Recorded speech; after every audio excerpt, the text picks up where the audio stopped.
दोस्तों, हिन पृथ्वीअ जे अंदर माण्हूअ नाले जीव पंहिंजिन ख़ारजी व दाख़िली कैफ़ियतनि, उमंगनि, जज़्बनि, हालतनि ऐं लकान जो बहितरीन ऐं मानाइतो इज़हार मुख़्तलिफ़ तरीक़नि सां कंदो रहियो आहे, जिन में अफ़साना निगारी, नावल निगारी, नसर निगारी, शाइरी, रक़्स, संगीत, आर्ट, संतराशी ऐं फ़नून लतीफ़ा जूं खोड़ ॿियूं सिन्फ़ूं। अलबत्ता इज़हार वारो बेमिसाल ऐं आला फ़न जेको माण्हूअ जे वजूद खे उथलाए छॾे, माण्हू जी शऊर साज़ी करे, जेको गग उंधाइनि में सोच जा ॾिया रोशन करे, बुनिखाज मुआशरे जी फरसूदा रीतनि, रस्मनि, रवाजनि खे चैलेंज करे, सरहदूं तोड़े, अहिड़ो असराइतो फ़न कंहिं कंहिं तख़लीकार जे हिस्से में ईंदो आहे। ऐं सम्झां थो त सिंध में शाह अब्दुल लतीफ़ भटाईअ खां पोइ उहो उहा फ़न जी कमालियत, जमालियत, हुस्न, राम, वशालता, तख़लीक़ी सलाहियत शेख अयाज़ जे हिस्से में आहे। शेख अयाज़ जदीद सिंध जी अदबी तारीख़ जो वॾो माण्हू आहे, जंहिं सिंधी शाइरी अंदर नवां लाड़ा मुतारिफ़ कराइण सां गॾोगॾु पंहिंजे फ़न ऐं फ़िक्र जो रिश्तो अवाम सां, पंहिंजी धरतीअ सां गंढियो, क़ौमी शऊर पकड़ियो ऐं तरक़ी पसंद रोशन ख़्याल रवायतनि जा मज़बूत बुनियाद रखिया। वॾी यूनिट वारे कारे दौर में शेख अयाज़ धरतीअ जो आवाज़ बणिजी उभरियो, जंहिं वक़्तु असांजी तंद तपे ऐं साज़ टिपी आवाज़ छपे, तंहिं वक़्तु भले को कंद कपे, जो आयो ॻायो आ प्यारा। सच वॾो ॾोहारी आहे, रोज़ अज़ल खां पकड़ियो वियो आ, ज़ंजीरनि में जकड़ियो वियो आ, ॻोल्हे ॻोल्हे मारियो वियो आ। आख़िरी सिट ॿुधो, अॼु तो वटि महिमान थियो आहे, पर तो ही सोचियो आहे, तुंहिंजी कंहिंसां यारी आहे, सच वॾो ॾोहारी आहे। अयाज़ जे गीतनि में एॾी सग हुई जो खेसि जेलनि में बंदि कयो वियो। शेख अयाज़ पाण लिखियो आहे त मुंहिंजी शाइरी सुलेब बि हुई, तलवार बि हुई। तूं चओ न पुछां, तूं चओ न लुछां, पर तोखां हिकिड़ी ॻाल्हि पुछां, तूं कंहिं कंहिं खे ख़ामोश कंदे, ऐलान हज़ारे मां न रुॻो। ही उहो दौर आहे जॾहिं सिंध अंदरि फ़न जे कारज वारे सवाल ते गुफ़्तगू थियण लॻी हुई। माण्हू क्लास क्वेश्चन, क्लास रियलिटी ते गुफ़्तगू करण लॻा हुआ। सिंधी क्लासिकल शाइरी अंदरि बेबाक रवायतूं क़ाइम थी रही हुयूं ऐं शेख अयाज़ पंहिंजे वसीह कैनवास, गैर मामूली फ़न जी कमालियत सां जगमगाए रहियो हो। संदसि शाइरी अवामी जमहूरी तहरीकनि खे जवानी बख़्शे रही हुई। माण्हू मोहिजी पिया हुआ। फ़हमीदा रियाज़ ऐं अहमद सलीम जहिड़ा बर्क़ मुतरजम संदसि शाइरीअ खे उर्दू ऐं पंजाबीअ में तर्जुमो करे रहिया हुआ। अयाज़ पाण सां गॾु सवें काइनातूं खणी हली रहियो हो। असां निंड जा नेण आहियूं पिरी, सते साह जागे वञे दूर दूर, सितारा लताड़े असांजो शहूर, सवें चंड साथी कतिन जा सवें काफ़िला रह गुज़र में, सफ़र में सवें काइनात, न आगाज़ जिन जो न अंजाम जिन जो, ज़माई मका खां मुसलसल निजातूं अज़ल खां अब ताईं सुख जूं बरातूं जॾहिं मोट खाऊं सवें राज़ आणियूं सवें साज़ जे लाइ आवाज़ आणियूं सवें चंड चायूं सितारा तगायूं उन्हनि सां अची सॼो जग जगमगायूं असां जाग जा भाग आहियूं पिरी असां निंड जा नेण आहियूं अयाज़ जो मज़ामती ऐं फ़िक्री दौर आहे उरूज वारो ज़मानो आहे शेख अयाज़ जो शेख अयाज़ जदीद सिंधी शाइरीअ जे उफ़क़ ते जगमगाए रहियो हो अञा शेख साहब जे उरूज वारो ज़मानो हो त ओचितो ज़ुल्फ़िकार अली भुट्टो साहब जे दौर में शेख अयाज़ सिंध यूनिवर्सिटी जो वाइस चांसलर थियो अयाज़ जो वाइस चांसलर थियण सां सिंध अंदर भुट्टो मुखालिफ़ सियासत शेख अयाज़ जी सख़्त एंट्री थी पई अयाज़ ख़िलाफ़ तकरीरूं कयूं वयूं पुराने अख़बारनि जी जांच पड़ताल मां पतो पवे थो त सिंध यूनिवर्सिटी अंदर इवन शेख अयाज़ ख़िलाफ़ वॉल चेकिंग कई वई इस ताईं जो शेख अयाज़ जो अलामती जनाज़ो कढियो वियो सिंध यूनिवर्सिटी जे अंदर मतलब जीम सैयद पंहिंजी मूवमेंट मां शेख साहब जो सदाबहार तरानो सिंधु देश जी धरती तोते पंहिंजो सीस निमाया के कढी छॾियो बहरहाल वाइस चांसलर वाले दौर में शेख अयाज़ ख़िलाफ़ सिर्फ जीएसएन मूवमेंट अॻिते न हुई पर उन सां गॾोगॾु सिंध यूनिवर्सिटीअ में पढ़ाईंदड़ उर्दू ॻाल्हाईंदड़ प्रोफेसर बि शेख साहब ते नाराज़ हुआ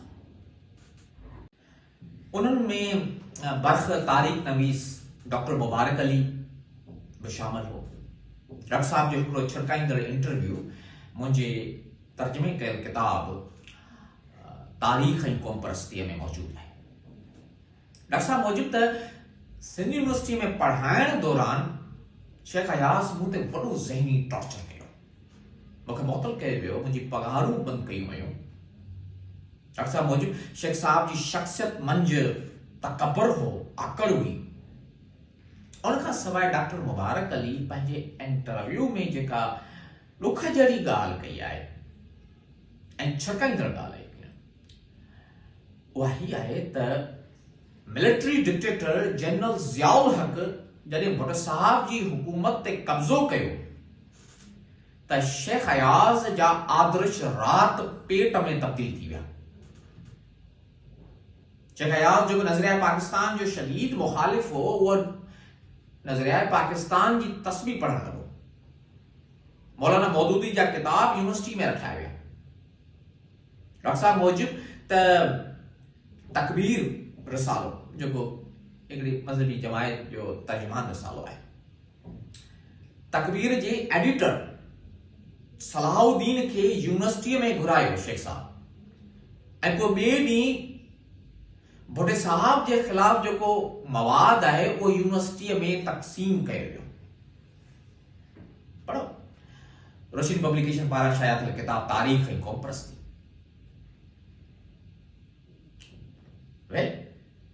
ॾुख मां चवणो थो पवे त ज़ियाउल हक़ जो सॼो कारो दौर जंहिंमें मुल्क टॉर्चर सेल बणिजी चुको हर जमहूरी आवाज़ खे दबायो पियो वियो क़त्ल कयो पियो वियो उन कहरी दौर में शेख अयाज़ जहिड़ो कदावर माण्हू ख़ामोशी ऐं डिघी गुमनामी में हलियो वियो हिन जो अवामी जमहूरी तहरीकनि सां अवाम सां ॻंढापो टुटी चुको ऐं पोइ जॾहिं शेख साहब मोट खाधी त उहो शेख अयाज़ न रहियो हो जंहिंजो शेर आहे के कारी चुग ते रात खुटे, के गाढ़े गल ते बाख पुटे।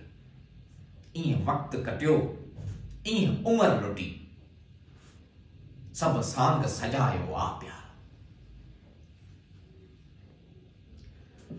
बहरहाल दोस्तों, शेख अयाज साहब जो आखिरी दौर,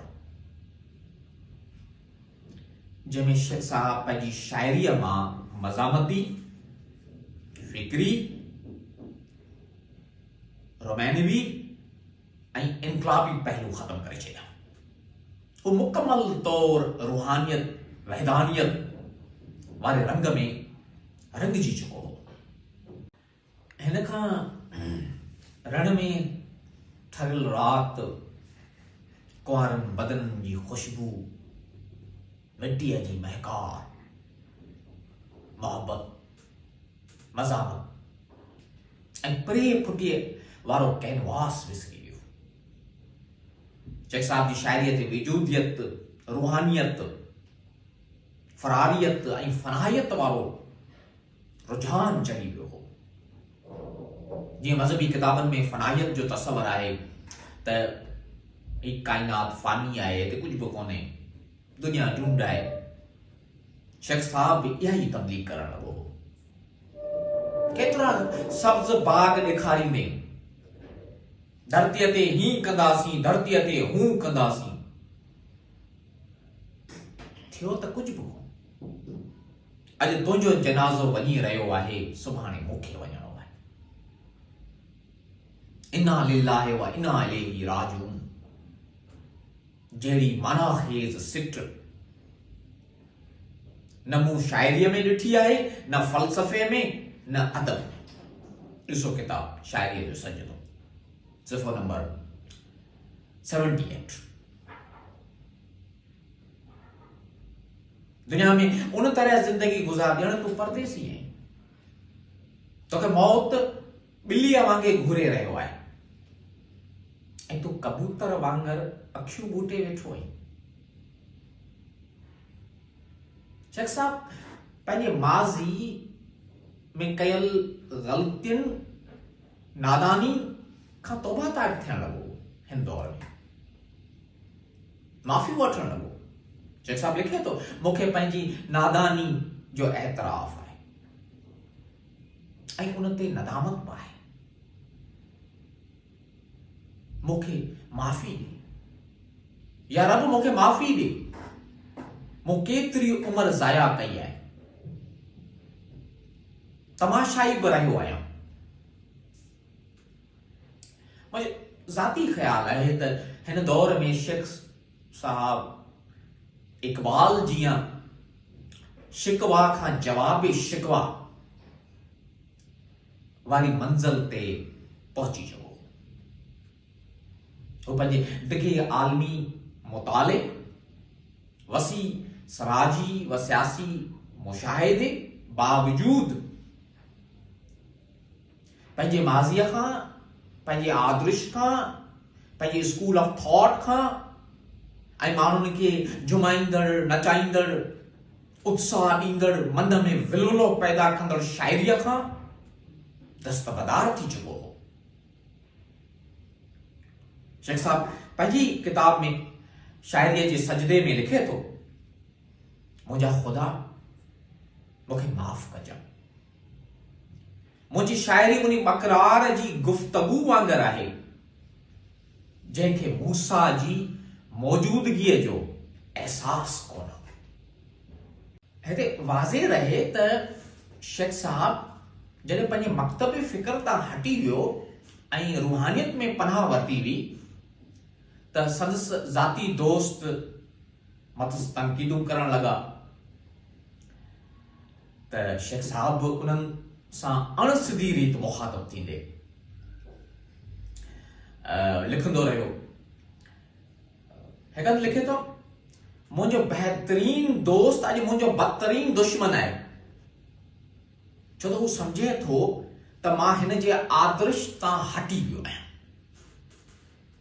हिन जो आदर्श त तय वांगुरु हो,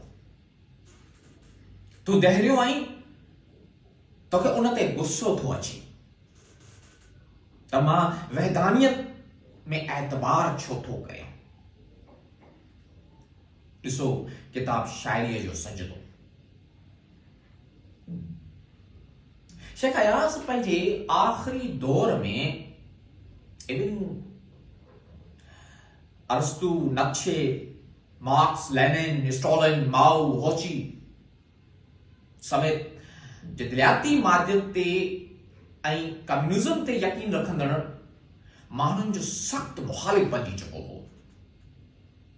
पंहिंजी किताब शाइरीअ जो सजदो में लिखे थो, इहे मार्क्स, लेनिन, ट्रॉट्स्की, माओ, होची वग़ैरह जे हर कौल खे ईअं झड़प था ॾियनि जीअं जॾहिं ॿार ॿेर जे वण खे धोणे न सघंदा आहिनि तॾहिं धरतीअ तां ॿेर चुंडींदा आहिनि।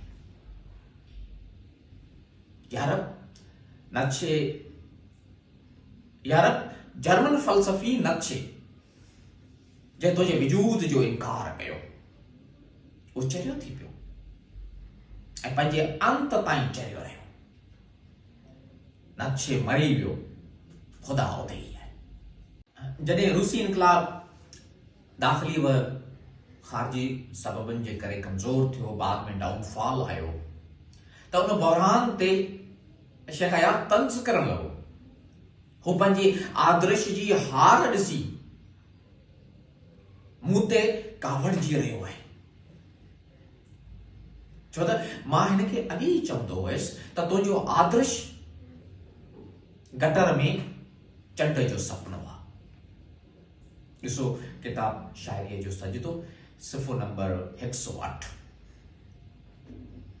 बहरहाल शेख साहब पंहिंजनि पुराणनि आदर्शनि, ॻाढ़नि किताबनि ऐं पंहिंजी कयल इनकलाबी मज़ामती शाइरीअ खां मुंहुं मोड़े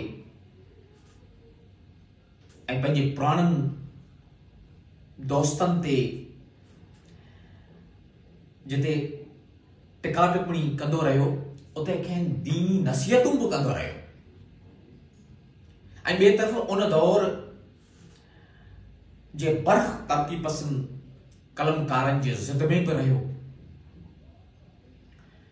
ईअं जदीद सिंधी शाइरीअ जो वॾो नालो